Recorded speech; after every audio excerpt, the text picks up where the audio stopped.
One of these men invented movies that smell.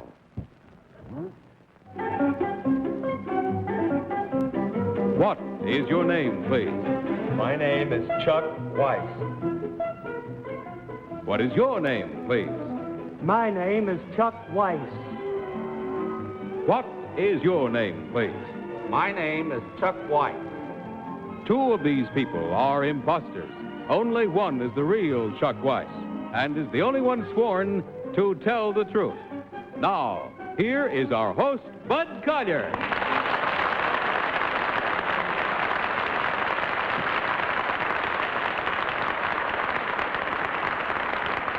Thank you very much. Good evening, and welcome once again to Tell the Truth, brought to you this evening by the Tony Company.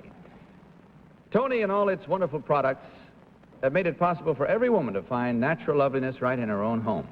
Tony is first in the world of home beauty. Now may I introduce our panel. First, Miss Polly Bergen. Next, Mr. Don Ameche. Then Miss Kitty Carlisle. And finally, Mr. Tom Poston.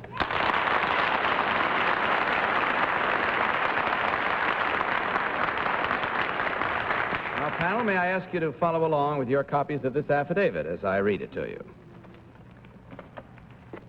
I, Chuck Weiss, a former public relations man, have invented a process to make movies smell. I call the process Aromarama. After more than 2.5 years of work, our picture Behind the Great Wall will open December 2nd at the Mayfair Theater in New York. In addition to seeing the action and hearing the dialogue, our audiences will be able to smell the scenes. More than 100 different aromas will be injected into the theater during the film. Among these are the odors of grass, earth, exploding firecrackers, a river, incense, burning torches, horses, restaurants, the scent of a trapped tiger, and many more. We believe with Rudyard Kipling that smells are surer than sounds or sights to make the heartstrings crack. Signed, Chuck Weiss.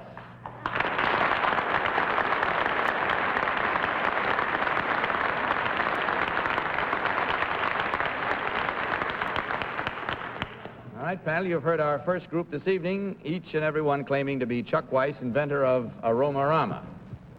And if you are ready, gentlemen, to play our game, we will proceed with starting this night's questioning with Polly Bergen. Polly, please. Thank you, Bud. Number one, I know in legitimate theater, a lot of times if they have a specific sentence in the play that could possibly be used to headline a review, they try to take it out if it's derogatory, such as, I did a play called Champagne Complex, and the title of the review was Champagne Bubbles Burst, which was not too good. Aren't you afraid that they're liable to say that your movie smells? I guess that this would be a natural pun since... it's sort of asking for it, isn't it? Yeah. But as said, admittedly, the nose is conjures up a kind of humorous sort of thing. I see. But fragrances are certainly a part of our daily lives and therefore have a place in motion pictures. I see. Number two, there was a gentleman who was very interested in smellorama or odorama, or what do you call it? Aromarama. Who was that? Well, I hate to mention his name, but there was a fellow by the name of Mike Todd. Uh-huh. Very Number three, who stars in this movie that you're going to do? Well, Aromarama is really the star outside of, Chet Huntley narrates it. I see. Number two, where was this? Don Ameche. Number two, who does publicity for Aromarama? Well, I take care of a great deal of it. Number three, who does publicity for Aromarama? I do most of it. Number one? Sumner and Friedkin. Number two, who is the owner of the process, Aromarama? Or who put up the money to make the picture? Walter Reed, Jr.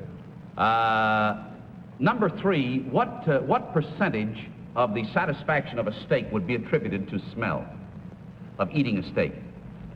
Well, it would depend a little on the steak. Kidding. Number one, Polly asked a question which I'd like to pursue. Are there no people in your picture at all, just smells? No, there are people, of course. The film is sort of a true-life adventure, which was shot, incidentally, in China, behind the bamboo curtain in China. Thank you. Number two is, has your hirsute growth got anything to do with your picture or your smellies? I mean, your Your Aromarama? No, it doesn't at all. Has yours, number 3? No, not at all. Number 1, how can you make a grass smell? Because, you know, that's a very hard perfume to achieve. I know a lot of people have tried it. What chemicals do you use? The fragrances were developed by Rodeo, which is the pioneer and leader in aromatic chemistry, and they actually use synthetic materials. And what they're doing is copying the fragrance. Tom Poston. Thank you. Number 2, who's Richard Maney? The name is vaguely familiar, but I Oh, I see. can't Number associate. 1, you said that Sumner and Friedkin were handling the press for Aromarama. Is that true?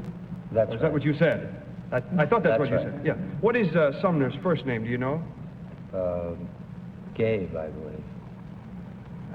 Right. And number 3, if you could tell me what makes a movie smell?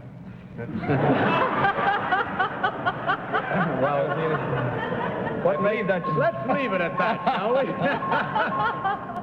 And tell you that it's time to vote. So will you please, without consultation, mark your ballot now and vote for number 1, number 2, or number 3. As usual, the team of challengers will receive $250 for every incorrect vote. All right, panel, has everyone marked their ballot? Yep. All right, Polly, for whom did you vote? Well, I have a cold tonight, so it's been very tough for me for this thing. But I voted for number 1 because I don't really know why I voted for him. I think mainly because he mentioned a press firm that I know, which doesn't necessarily mean he's the right one, but that's the way it goes. Okay. I Don? voted for number 1 because he did know the name Sumner and Friedkin, and I happen to know that they do the publicity work for Aromarama. Kitty? Well, that's a blessing because I'm always being fooled by the panel. I thought those fellas were made up at the last minute, but I voted for number 1 because of that, too. But number 2 knew the fellow who had put up the money, and I thought maybe the beards would stop the smells. I don't know. Their own filters, you mean? Yes, exactly. Tom, your vote. Number 1. Well, first of all, it was game number 1, and it seemed fit. And in the second place, number 2 there, the number 2 fibber, he didn't know Dick Maney, and he's probably the best-known publicist in the public relations field. And he said he's a former public relations man, so I figured he should know. And then Gabe Sumner is right. Johnny Friedkin is the firm. I didn't know they were doing it, though. I wish I had. I would have still Well, voted now for that we number know that the panel votes the way it does and the reasons for their voting, let's find out. See whether we're right or wrong. Unanimous vote for number 1. See if it's borne out in fact as we discover which one of these 3 gentlemen is the real inventor of Aromarama. So will the real Chuck Weiss please stand up?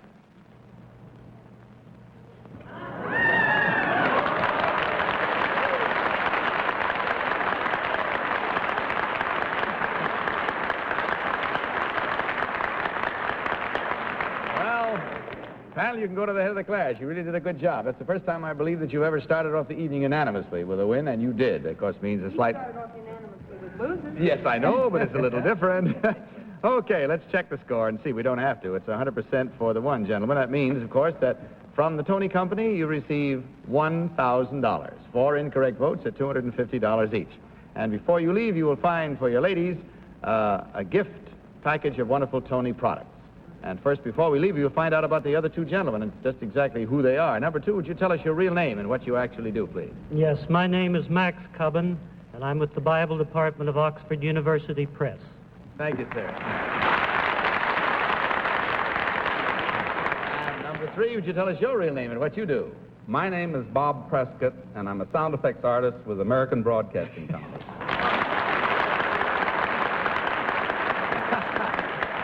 And I may say an old friend of mine, and I've had to ignore him all afternoon to pretend that I didn't know him. Well, bless you. Hope you had fun. We did. Good night and good luck to you.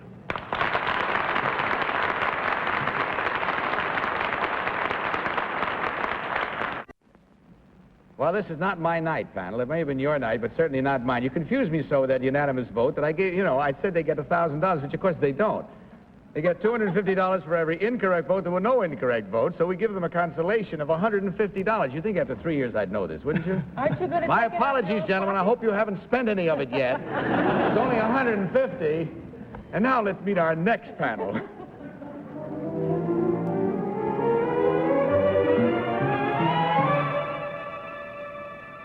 What? is your name, please? I am Mary Scott Welch. What is your name, please? My name is Mary Scott Welch. What is your name, please? My name is Mary Scott Welch. Again, panel, follow along, if you will, with your copies of this affidavit. I, Mary Scott Welch, have been a magazine editor for most of my working career. I have also written, ghostwritten, or compiled several books. My latest compilation is the new Esquire Etiquette, which is a guide to business, sports, and social conduct for men. The book tells a man how to handle his boss, his secretary, and his expense accounts. It tells him how to be fired gracefully. It describes the proper conduct for a man while skiing, shooting, yachting, or playing billiards, and advises him on how to rush a girl and how to brush a girl, how to tip, and how to conduct himself while traveling here or abroad. One reviewer said that any male from 15 up would profit from reading this book. Signed, Mary Scott Welch.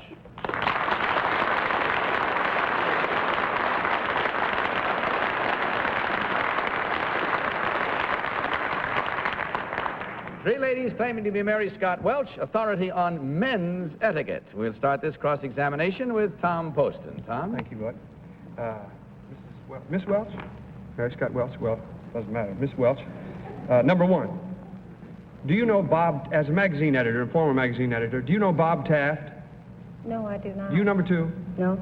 Number three? Senator? That's close. Number three, how do you, etiquette-wise, how do you contact a bookie gracefully? You tell him Joe sent you. Number two, does that contain in your book? No, that's not involved in the book. Number one, is there an etiquette for welching on a bet? As a Welch, maybe that was... I'm afraid not. No. Holly I don't Bergen. think this book is any use whatsoever. So far, right? I mean, those are the important things, you know.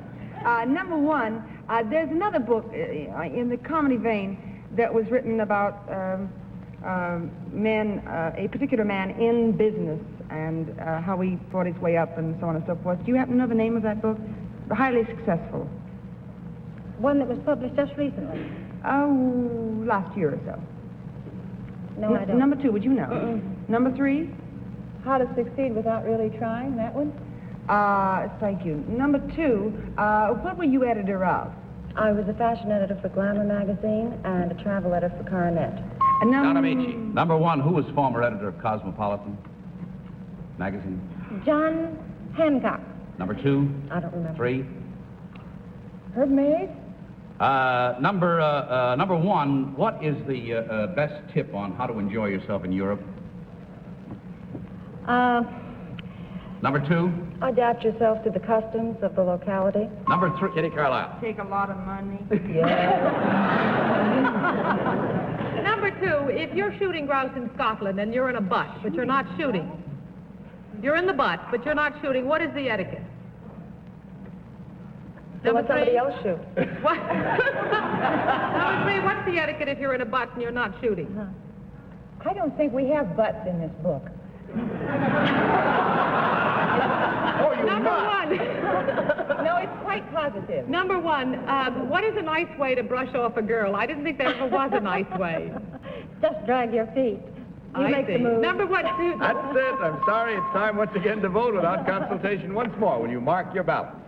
And mark them for number one, number two, or number three. Everybody mark. All done? Everybody ready? All right, Polly, for whom did you vote this time? Well, I have a feeling that this book also has a wonderful comedy vein, and number three, I thought, had a fabulous sense of humor. And also, she did know the book, How to Succeed Without Really Trying, which is very similar to this kind of thing. Don? I voted for number one because it made good last time, so I thought I'd give it another try. Kitty? I voted for number three on the basis of Polly's book. You wrote a book, Polly? Yeah, no, it's a real book. I wasn't kidding. And Tom, your vote. I voted for number three on the basis that she was the one that I thought was most likely the right one.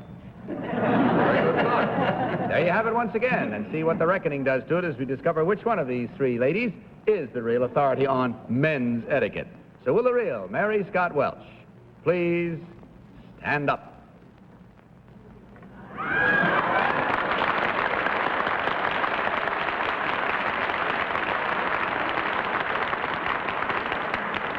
Okay, thank you very much. Too bad on that one, Don. The one didn't pay off. Now, number one, would you tell us your real name and what you really do, please? I'm Thelma Wilson, bridal consultant for J. Thorpe. And number two, your real name and what you do. My name is Claire Sanders, and I'm a travel agent with Fugazi Travel Bureau. Thank you. Score is easy to check. There were 3 votes for the right one and only 1 incorrect vote this time at $250 from Tony. And, of course, on your way out, you, too, will find a wonderful gift from the Tony Company, a box of all their wonderful products. Good night, ladies. Hope you had fun. Good luck. And now, panel, let's meet our next team of challengers.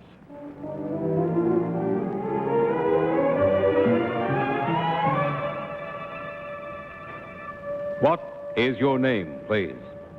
My name is Peter Deriabin. What is your name, please? My name is Piotr Deriabin. What is your name, please? My name is Peter Deriabin. Again, panel, follow along with your copies of this affidavit, if you will, please. I, Peter Deriabin, am a former citizen of the Soviet Union, now living in the United States. During my lifetime, I have been known by at least 16 different aliases. This was necessitated by my work in the Russian Secret Service. During my career, I was a Communist Party boss and also served as an officer of the Guard in the Kremlin. In 1954, I walked into the United States zone in Austria and asked for political asylum. At the time of my defection, I was the Russian International Spy Master in Vienna. Signed, Peter Deriabin.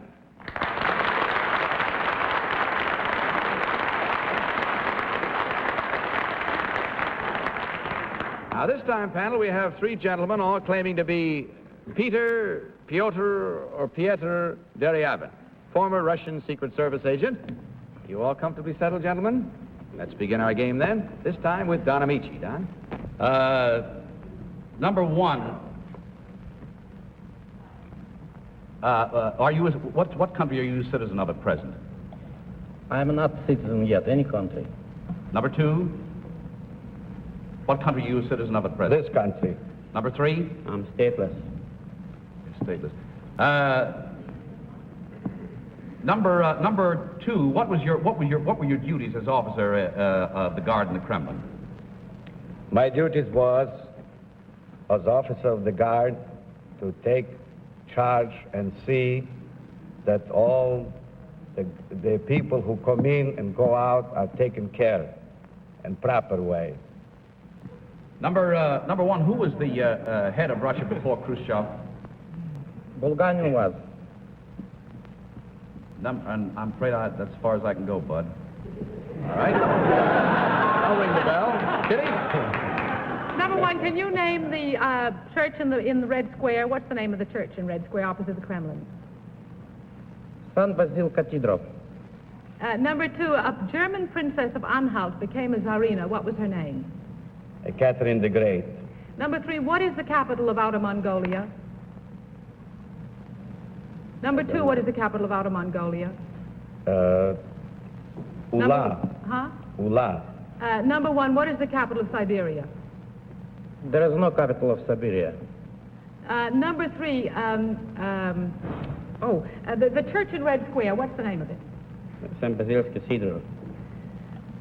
Tom Poston. That's the same thing number 1 said. Yeah, but a little better accent.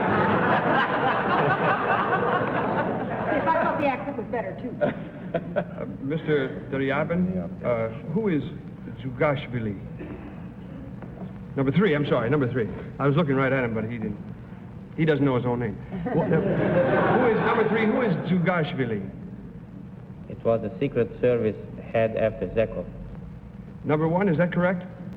I don't know. Number 2. No. Who is Zugashvili? Zugashvili is Stalin, was the leader of the Soviet Union. Number 3, what is the name of the U.S. Secret Service? Do you know? CIA. Who's the head of that? Can you tell us? Mr. Dulles. Thank you. Number 1, where is the Russian embassy in New York? On the Park Avenue. Do you know what street? I don't know. Number 2, how is Peter Ustinov Russian? Peter Ustinov Russian is, as far as I understand, and my knowledge is not very bad.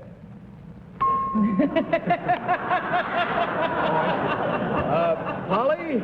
Peter Ustinov speaks pretty good Russian. Pretty good Russian. I mean, anybody could, you know. Number one, there was a gentleman in the Russian embassy in Canada who sought asylum with the United States government and also took several important papers with him. Do you know what that name was? Igor Gozenko. Number two, at the time that he left, what exactly did he take with him? He took all the secret files with him. Number three, what was the result of his turning these files over to the United States government? That we caught up in certain atomic secrets with the Russians. That's it. Once again, time to vote. So will you mark your ballots for number 1, number 2, or number 3? Everybody voted? All set and ready? Polly, for whom did you vote this time? I voted for number 2. It was very difficult for me because several of the questions that were asked that he answered, I didn't know the answer to, but, well, I mean, you know, it happens. But he seemed to, I mean, anybody would have the courage to say number 3 is wrong, I figured must be the right one.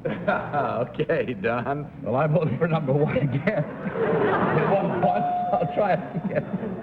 And Kitty, your vote, please. Well, I voted for number 2. He knew about the Tsarina. He also said that they took care of them when they went in and out of the Kremlin, and I thought they really did take care of them. Also, he knew the name of Ulaanbaatar, and I think Siberia is Irkutsk, if I'm not wrong, the capital. I may be wrong about that. Couldn't prove it by me. Well, Tom. I don't care whether you are or not. I didn't vote for you, Kitty. I would have. I voted for number 2 because he did know about Stalin's original name or name at one time. And he answered every other question correctly as far as I could tell. Okay, there we have it. Then 3 for 1 in favor of number 2. It is this time with no votes for number 3. Let's discover now which one of these 3 gentlemen is the real former Russian Secret Service agent. So will the real Peter Deriabin please stand up?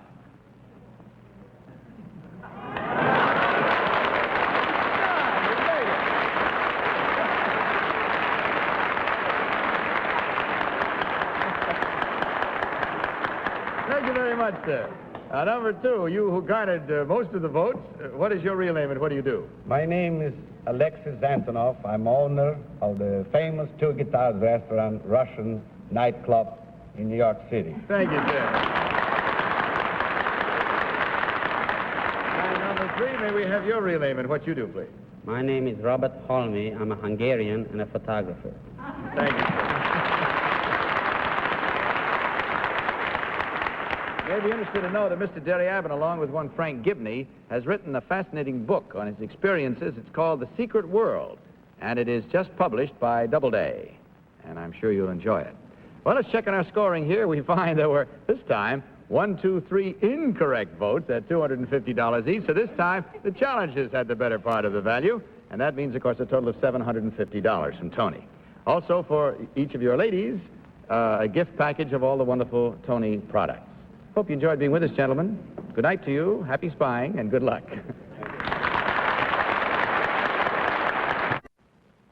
Well, I guess that's about it, panel, except to remind you that next Tuesday, Miss Kitty, our lecturer extraordinary, will be in Buffalo, New York, right? Yes. And next Tuesday evening, at least, Tom Poston will still be successfully in the Golden Fleecing.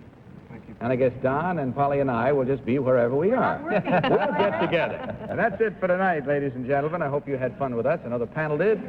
Good night, panel. Good night, Bud. Bud Collier saying good night from the Tony Company, of course, and reminding you to tell the truth. Good night, everybody. To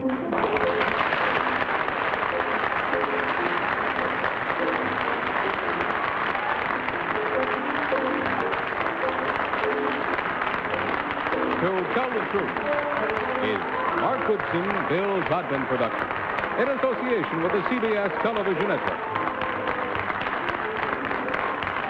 Miss Bergen down by Wilma.